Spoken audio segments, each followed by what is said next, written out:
Papa Wemba so kaka babenga président. Biso bato to kaka babenga président na ba orchestre depuis ba orchestre. La génération au biso to ebeli. Eza papa na biso vieux Jossard, yende mutu babenga président na président Jibem Piana Mukulu le maréchal. Donc yé bato to ebeli ba président bango wana. Papa Wemba yazaki toujours papa. Et bon yo lingi lelo babenga suna président. Miyake asilika ki bakomo bwana yona bendo son tiraillement sila ou bien bomona ka te to tana suna se yo zanoka chef. Omoni na linga oya pena na ba terrain wana terrain na mona ba terrain wana yango teza art eza otozo sala to saba nzembo to sala makambo nini makambo sepelisa batu bon ngai na fanda na vieille beaucoup na tikala kolongwa ata mukolo moko te ba masa bango babanda kolongwa balongwe azongi balongwe bazongi to banda yamba bango tout et bon siko batu babanda ko kende bazozonga batu ba okeba bazonga to welela na bango nini ngaza na eloko moko ya wela na batu te ande pla et pas na ngande na linga discipline nde na boulot na zakate na sentiment bon soko eza lokwa équipe de football ndenge salaka soko zo beta na yote au centre na raté bala moko foya na terrain ngana marchera ndengo na te po boulot na biso yango na il faut eza na discipline vive la musique papa mbala biso discipline donc yango no mona ben discipliné nde mona bango nde mutu ba okende musika ben discipliné bango nde mutu bazo kwera na bambeba donc biso c'est la discipline quoi. Sur la mamba site, ce total mamba site c'est 001. Donc tous en number 1 mukonja bas il y a 001 blague télé là sur le biso magambia.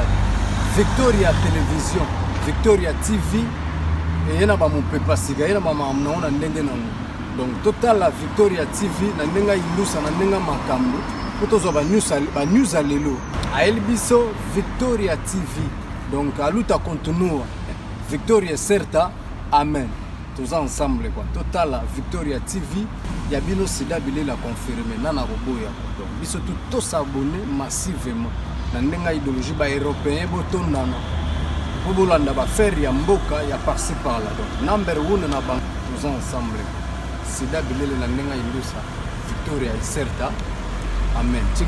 Votre fidélité nous rassure, très chers téléspectateurs. Bonjour, bonsoir, ça dépend de l'heure à laquelle vous allez nous suivre. Nous, c'est Congo Victoria à travers votre émission Micro Libre avec moi, Jemima Ibele, les gros bébés de la presse congolaise. Appelez-moi la femme du patron. Eh bien, aujourd'hui, je vais m'entretenir avec Tosha Baz, hein, donc le basiste de Papa Wemba et Koumani P à son âme de Viva la Musica, Mutoyo à Beta. À cette empreinte, rien à dire sur le nom parce que oh, il y a ma basiste belé, mais il y a un bel Tosha Baz parce que il fait partie de l'histoire. Il y a pas grand sur le plan côté à Lindanda quoi, il y a base. Donc on est écouté mais capé que sola vraiment allant et à large, restez branchés parce qu'il y a à boire et à manger dans cette émission. Là, je veux dire merci d'abord à Loy Odes ma caméra, merci à mon boss JB Koumalouta, le vrai pétrolier de Dallas, le boss charismatique et aussi mais respect hein, à mon général Jeff Makayabou depuis Dallas. Hein, donc, mais c'est bio parce qu'il y a les Sarah Dallas, na mobimba, na biloko ya bio. Hein, donc, respect à mon général Jeff Makayabou et aussi merci aussi à Guilain Congolo, Aigle Royal, Mokonda Strasbourg, Bateau Soutinanga. Et c'est vraiment plaisir donc à doser à Maître Sengi, qui ngassène toujours depuis la Suisse. Na Liechtenstein, Nazawana. Tosha Baz, les basistes de mon pays, tout mes campés comme ça, Marambézé Belé quoi. Tosha Baz, bonjour. Bonjour, ça va, Jemima? Ouais, ça va, par la grâce de Dieu, Tokos, bonne santé. Ouais, ça va, quand Ndengomoni, Kitoko trop quoi. Je sais pas, l'homme c'est bien religion, hein, qui t'indi. Pour la moni pena Papa Wemba akenda na ye matika idéologie qui tendi yango na lelo beti kitoko félicitations. Merci, rien à dire yo ebi que religion donc tout le monde na Congo. Donc tout le monde en Afrique, pe na monde azana mwandambu ya Papa Wemba. Donc tout le monde donc le roi biso zaki ba ba petit naé donc moi naé donc religion ko kufate donc ko kufa jamais quoi. Donc c'est ça pour montrer donc dans le but annonce nanga Tosha Bass il y a Viva la musique. S'il faut dire que ça na Viva, ça fait combien de temps autant appena estimer moi qui ça dit combien de temps il y a Rosanna Viva la musique. Na Viva la musique na salé 23 ans.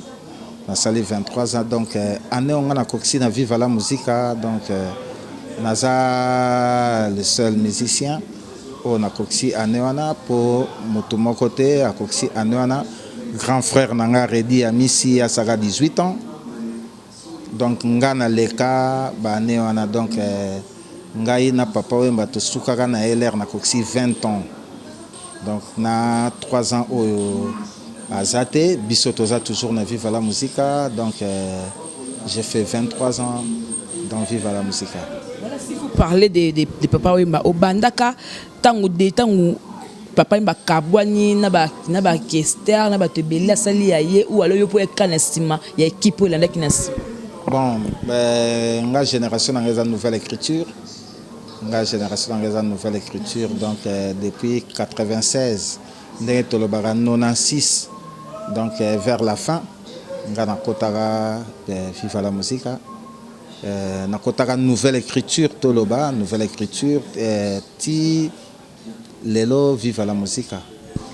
La musique, mais disparition à Papa Wemba, Batebele, c'est comme si Viva Otoyeba Kiwana, c'est comme si qu'est-ce qui se passe? Est-ce que ça entourage il y a Viva la musique quand nous ezo bomayango pour combat Papa Wemba limwa ou alors bien na ba musicien jusque là bolingo ou alors boyoka ni bomoko ezaka tetisiko. Soko moni muta sala 23 ans azali donc c'est que ezaka ndenge salaka.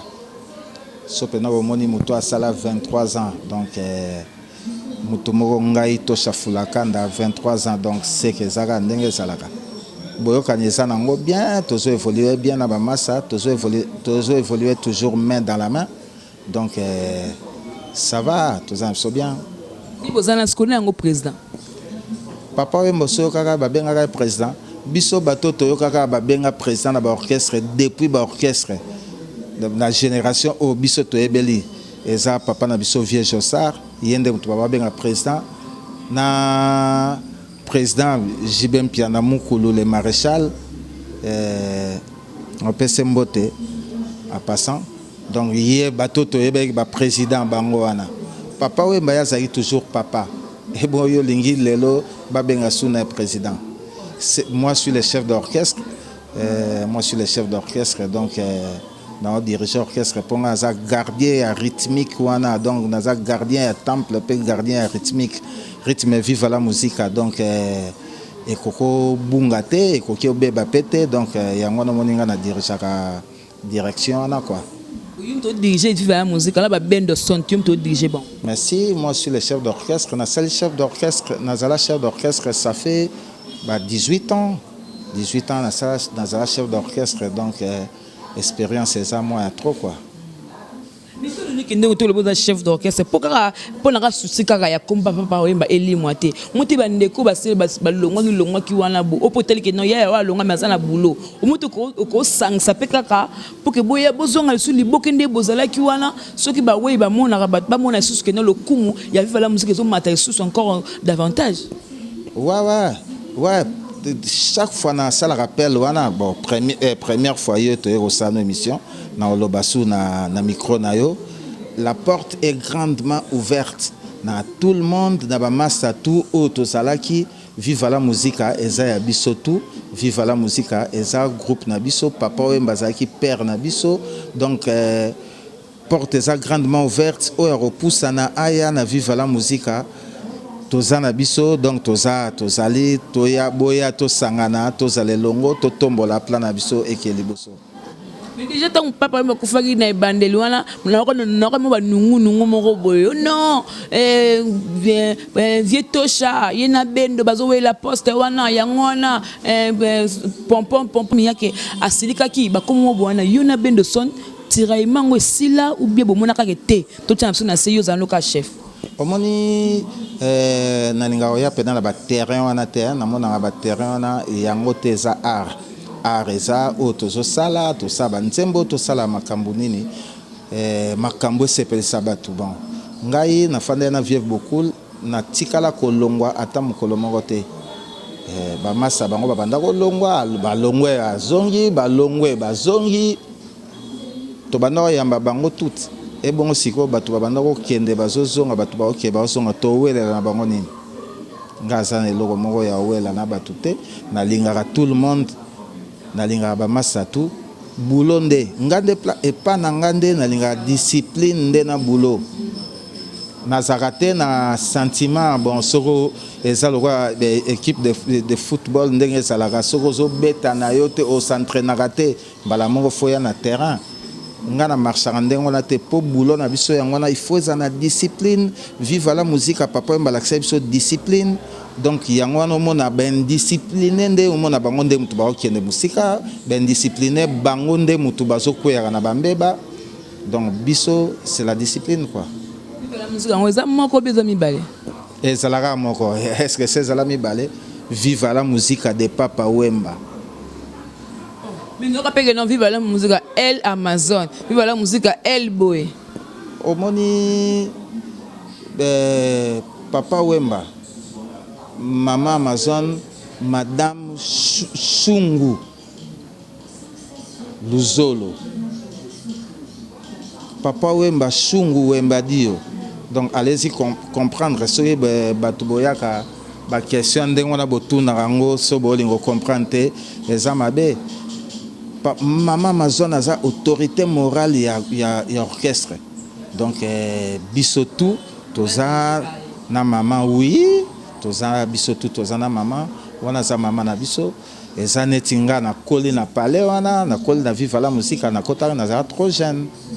Na botana nuté na saki donc elenge ba benganga bokola nde bokola héritier ndenga ngopenza donc ndenga ngopenza donc vive la musique de Papa Wemba mususu ezala wapi mususu ezala suta yango wana kati de génération en génération donc ata biso tozate bakozala kaka ata biso tozate bana na biso bakozala kaka donc de génération en génération po oya koloba likambo format omonte yo moko kitoko trop yo moko kitoko trop l'air bana bazotala bana pe bakolanda wana yango wana tout le monde azana ki Papa Wemba tout le monde surtout na Congo na biso na loba donc bazana ki Papa Wemba.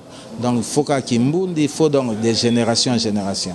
Donc vive la musique, ça de génération en génération. Je pense aux amis sont micro libre, moi ngaza rende moi trop vérité. Ba fan no batalanga ba bige gros ba kota ba place même pas ko banga kota. Batunso ba réunion Papa Wemba la génération na pas ça moto a contribuer pour nos bébé ça fait jeunesse par rapport net qui non mutumso ko linga ki non su alinga ne classe te mais alinga ko lata alinga ba sap mutumso ko za ke non de na linga nga boete mais na ba couloir na mama tongia na lelo beso ba génération ba la mso bébé grâce à ba vive la musique et batanga mso que non Papa Wemba paix à son âme to betaka ma solo pour ne pas léser mon way donc na ça bongo que non il est parmi bateau et baloba qui non ceux qui jeunesse pas Congo beba papa pour passer na 4 surtout bala matonge ndenge batu balo mutu oya eko pesa pena message ya hygiène donc mutu faut ça bien coiffé bien rasé bien parfumé est-ce que on est ça ko bebi ça donc c'est que batu pena ba yo ka pena au contraire il y a eko pesa pena message seul artiste na loba congolais oya opesa message oya na message c'est Papa Wemba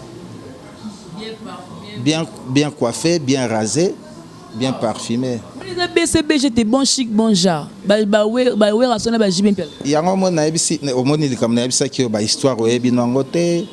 Dès que ce soit une histoire, tu peux vivre la musique, la chroniqueur, je peux aussi me renseigner. Mais n'est pas que bon chic, bon genre, bien coiffé, bien rasé, bien parfumé. Ne pas bien plein. Parce que yo bien Papa Wemba. Yo c'est à vous de dire que notre mutaba na ngonde za mutu beba, ngonde ba yiba.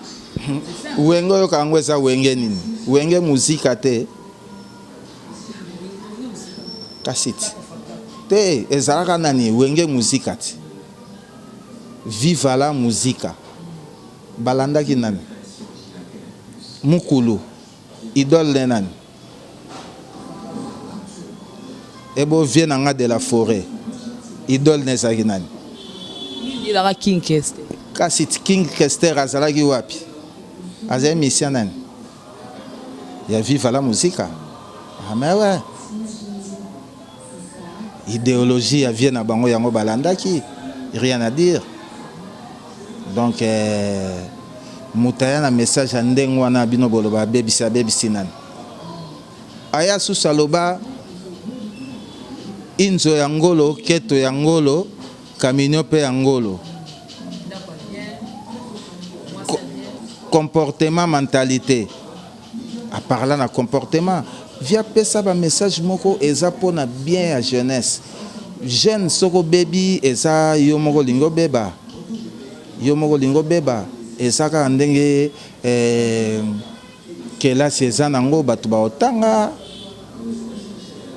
mutu yo mo foza na boule natanga na sala boye na ekola métier na sala boye est-ce que biso toza ba musicien est-ce que eza mabe na société toza utile est-ce que ba cordonnier ndenge bazalaka ba cordonnier banani baza utile ba tout le monde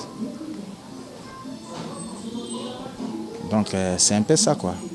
Toucha bazinga na ebio za mutu na musique congolaise osala ebele ozolango ba trophée na musala oyo parce que ba trophée oyo batango na bino wana osali musano ça se mérite aux trophées na ba trophée oyo muta na pena ya yo pena ba kosi trophée oyo pena futimbo différence ni yo kosala ba trophée ya tanga kala oyo zwaka ne ba trophée ya lelo ba koma ko corrupt ba zwaka trophée kat oyebi bon nalinga koloba makambo batute nga na lobelaka ba artiste tout o ba osa musana bango bien surtout o ya bisomo ya Congo na betela bango toujours bravo na musala bravo eza lokumu na biso Congo eza lokumu musique na biso ngai nazala meilleur bassiste du Congo nazala meilleur bassiste du Congo pendant 5 ans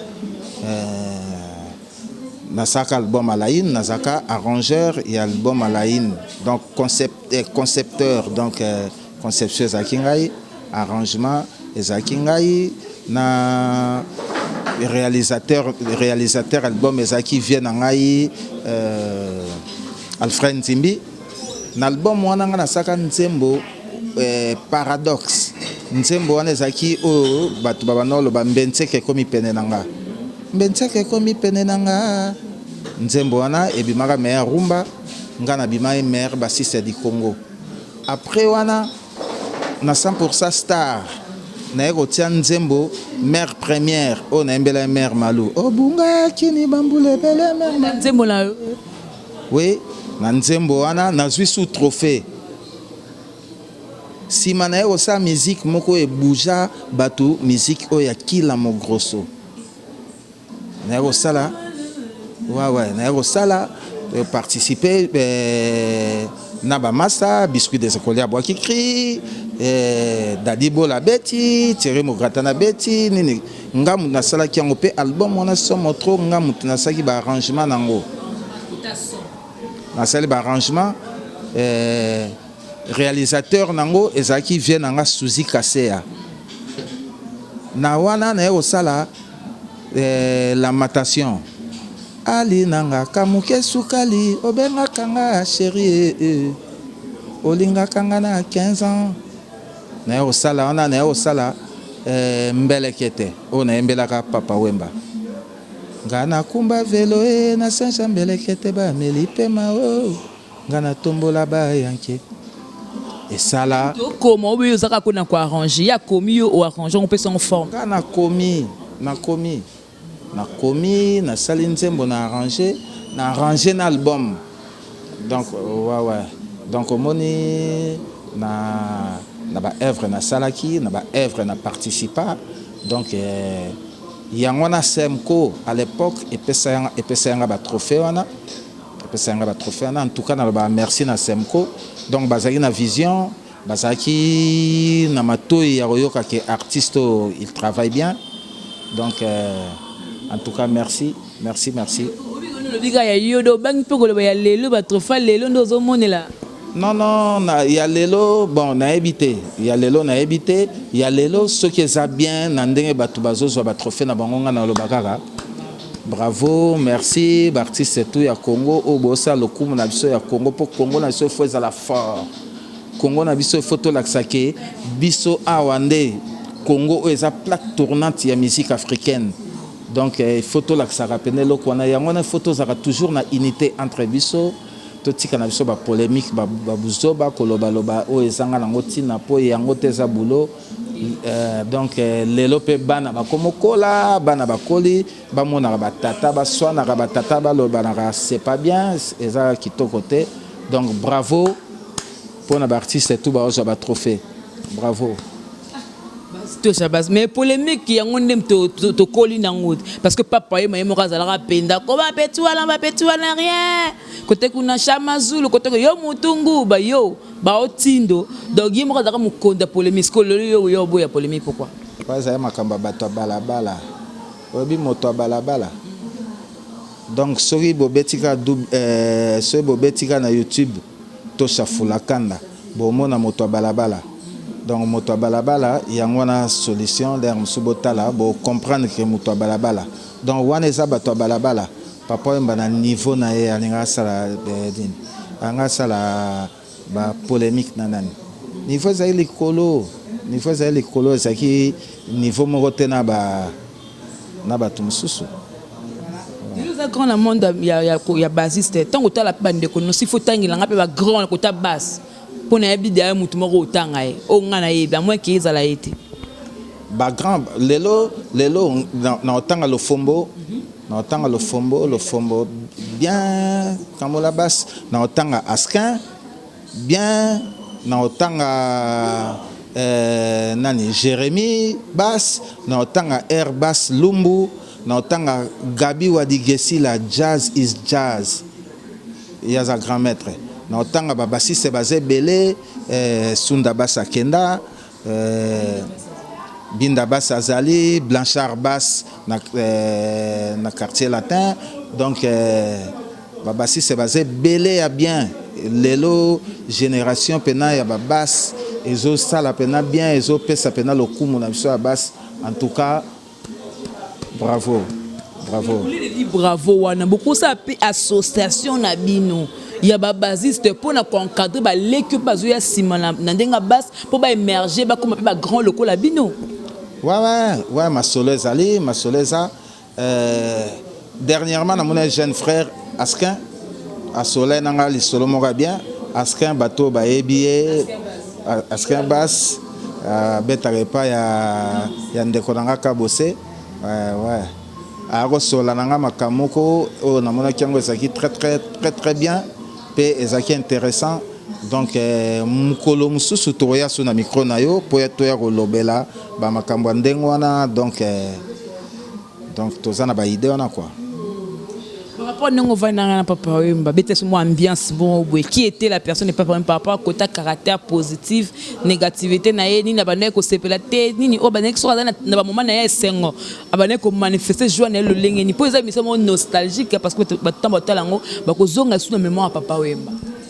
Papa Wemba ngai epa nanga saki papa ngai pa nanga chaque fois zalaki ce qui na sali erreur a gangela ngai lokola papa nanga pe azaki papa nanga po ngana papa nanga biologique to fandaki na ye ane mukie akufanga azali trop jeune na papa mba na fandaki ne trop tamulai donc ngai pa na ye nazaki mwana ye pe nazaki papa nanga papa mba ya banolinga buzoba te surtout na musala abanolinga indiscipline te abanolinga te buzoba soki balobi 10 heures il faut ça 10 heures donc abane kolakisa biso ndenge nini ya koyeba ko péché ezaki te ke ya bana olakisa biso ndenge nini ya péché le biso aba olakisa biso ndenge donc preuve ane yango no moni vive la musique tozali donc tozolia linu kala mingi te batu bakoyoka sur la voie du maître ça comme souci yango wana balba solidaire akufi akenda na makamni to mona na pepe kale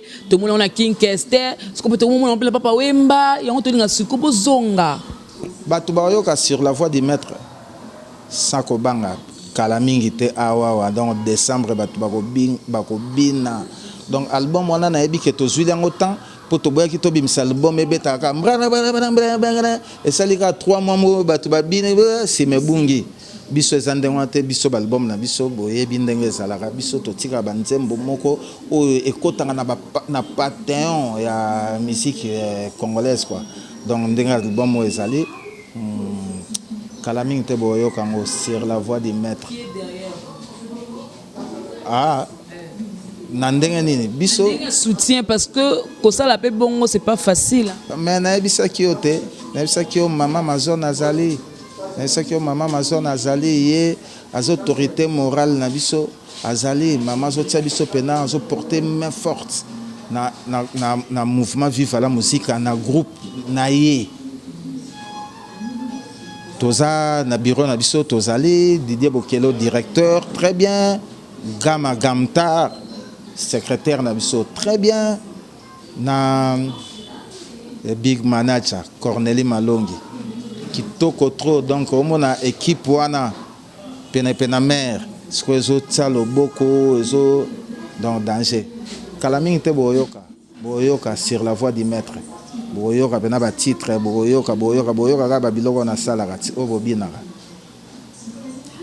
Mona pota benga nanga gros bébé na sena bilo bino ya mana tosha to sola bien tosha base wana ba vient na biso abia tuna non elo ni zaka la base na ba tamo boy viva la musique zaka moko panza na bat balbeke de mingi ba jagger ba master ba papa wemba ba onde ba zaki soki muto yo kota yende fa yo kayo nan ayoki yo soka ndimi apa tindi kyo kuna odi okesa ngo ya yedo ye master mais yene mtadol ngabo yo ka mimi ba camarade ya papa wemba ba onde ba zaki la base plus ya ko boma pe sou viva la musique ba tête makasi ba longa.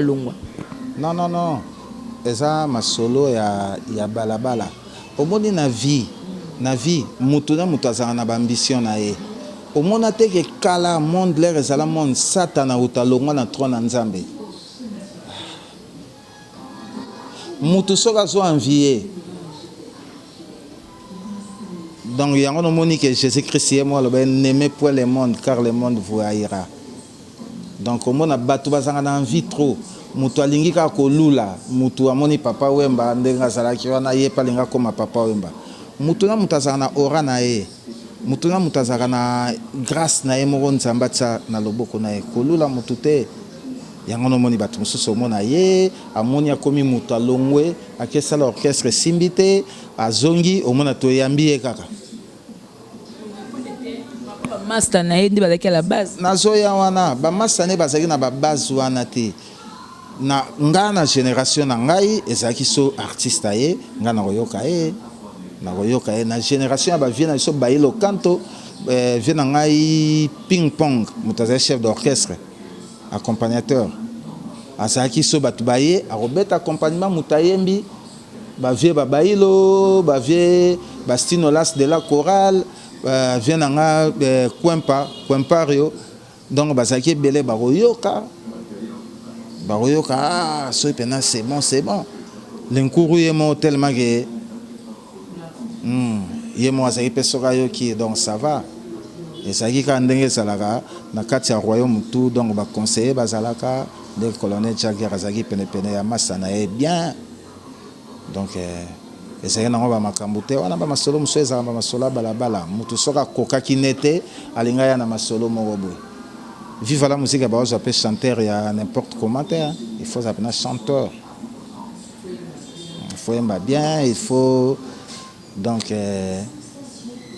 toyebi ke na kati wana bato bakokoma na bango kaka bogar ndenge baoloba les Gloria Tucadio les grands boulokutu Kota viva vilain bima bogar donc ezaki na kati wana nde oyeba pe bamakambo ozwi pe esprit ya moloka ye ozwi pe mais il faut yana nous pena voicing donc c'est ça quoi.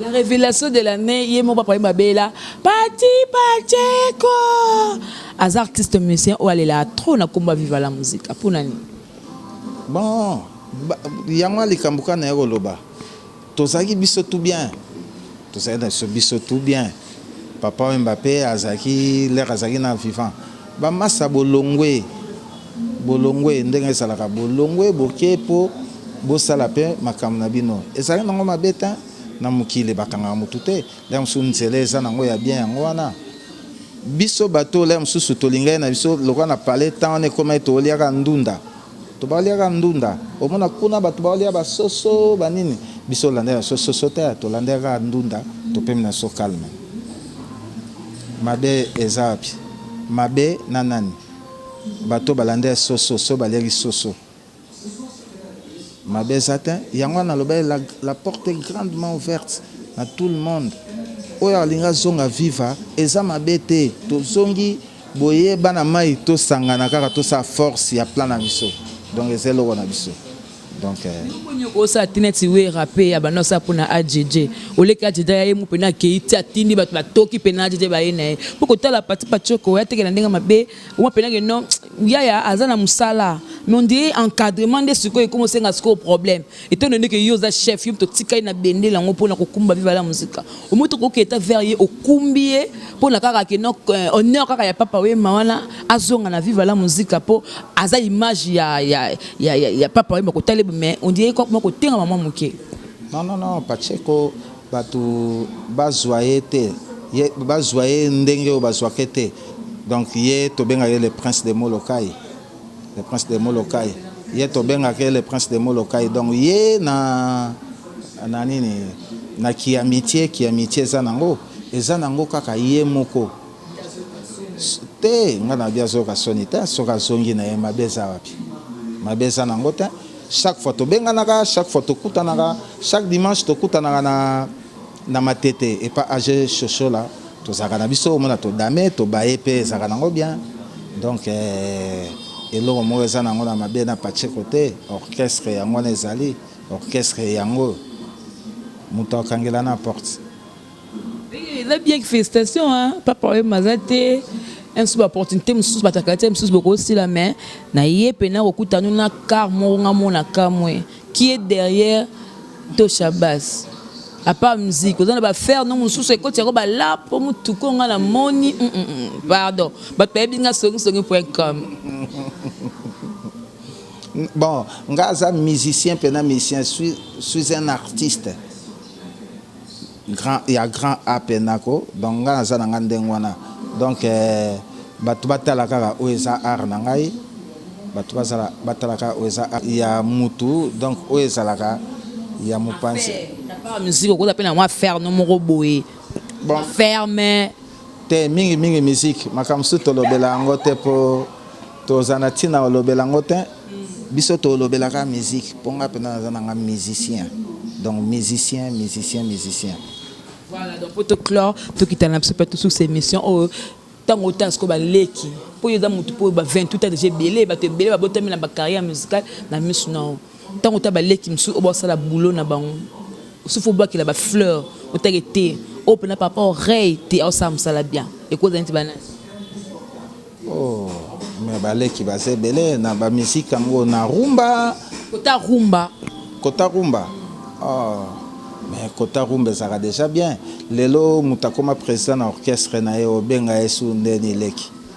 Omoni ezala bien te na sepela na Fabrigas na sepela na nani na Mundibu na zo sepela susu na jeune nani bina filé na mona voix na ye et ozwape moi ndenge moko biso moko na viva la musique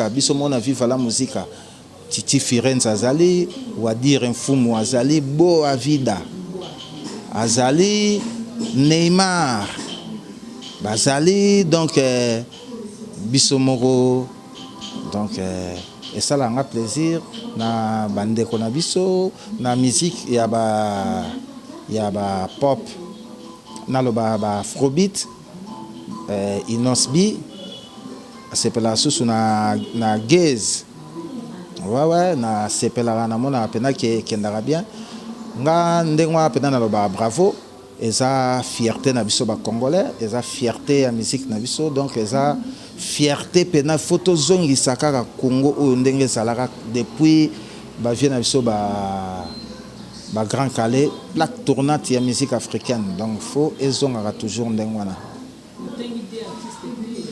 la pe rumba kito des artistes netina ah yo lobi ba jeune ta rumba ah kota rumba Fab Gas ba Robin kutuna ba rumba même soit vraiment innocent mais fallait faire tangité yo lobaki na ba jeune na génération pour na génération obi génération moko nga zaka chef d'orchestre vive la musique génération nga zaka chef d'orchestre vive la musique chef d'orchestre quartier latin ezaka Fally Ipupa chef d'orchestre ya maison mère ezalaka Ferregola chef d'orchestre ya nini ya BCBG ezaka Afande Alain Pela donc sérieux ezaka 4 orchestres wana nde mutu yango betaka ba Bercy yango nde mutu betaka ba Zénith yango nde mutu betaka ba Stade des Martyrs yango donc moni na bango na zwaki na génération oyo tozala na bango ba chef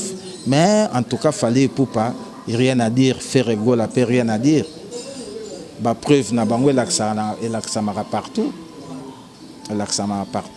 donc on a betela bango pe na bravo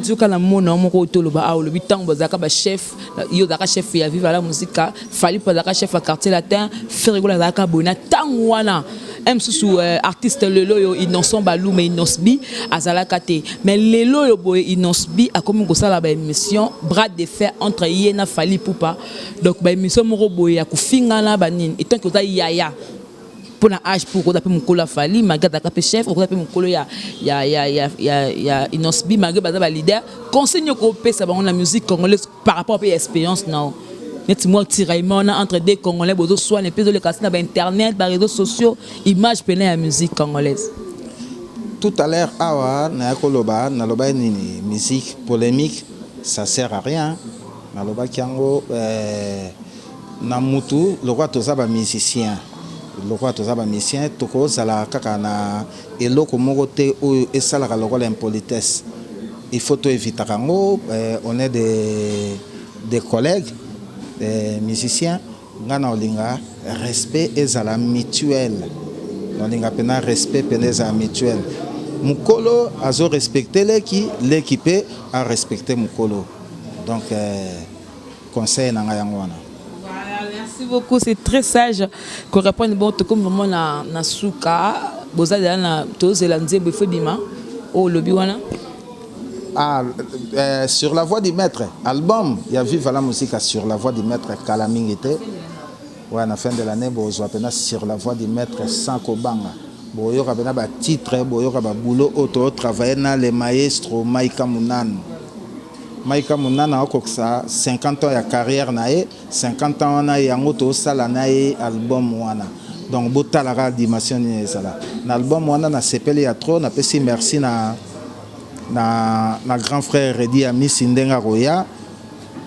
Ya otia voix na na pesi ndenga ndimai ko ya otia voix na pesi merci na Stinolas de la chorale. Ndenga ndimi ko ya otia voix na pesi merci na grand frère Luciana. Ndenga ndimi kotia voix na pesi merci à trop na général Defao Jene donc ndenge atie voix à sa tie voix na pesi merci à trop na Nkumu Manda chante le président ndenga atie voix en tout cas merci vive la musique et orchestre na biso et orchestre na bino et orchestre à tout le monde yango ça de génération en génération donc merci à trop. Mais ba fan na biso boze l'album na bino ya Kalamingité sur la voix du maître sans kobanga donc bientôt ba leko zo pe tan benga na pena ba leki bana papa wemba tubu benga mpe bo solo lindeni ma mouvement ndeni santé pour tout kali ya na bango mais oui et ko zangata papa yé message na ezala ki boza toujours l'amour bo simbana main dans la main. Donc yango no moni chaque fois to continue yango yango no moni ke nzambe pas au pambolane na ndenge na ye bato nsuba olinge kufa mais kufa nango te yango ba ozana on va de génération en génération donc album ezoya na boyo kita Avant en décembre, on a beaucoup de bateaux belé. On va préparer peut-être pour larguer en décembre. Ils ont monté. So mon avis voilà musique en net orchestre génération no. Yo kanti ke batuka ba yo kangoni. Yango sana batata. Na batata bazo zelango na ba jeune na ba biso ba jeune papa. Na ba jeune na bana bazo zelango. Yango ça de génération en génération ti yango donc je suis couche tout et anime. Donc bozela sur la voie du maître Sako Banga kala troté. Merci beaucoup Tosha Bass. Nanti que le temps vous appelez un batuna ou soutenir Rabino, on remercie Bango surtout numéro né à bureau on va joindre Rabino facilement pour battre aller la rappeler numéro 3 on nini occasion yango na voilà. Ah. Bon ben na pesio merci à trop Jemima. Na pesi pena merci à trop. Comme master cameraman Loy en tout cas merci à trop na boulot. Merci à trop na place au bureau Zwanga na garage. En fait sinon merci à trop na chaîne Nabino en tout cas Congo Victoria en tout cas merci à trop.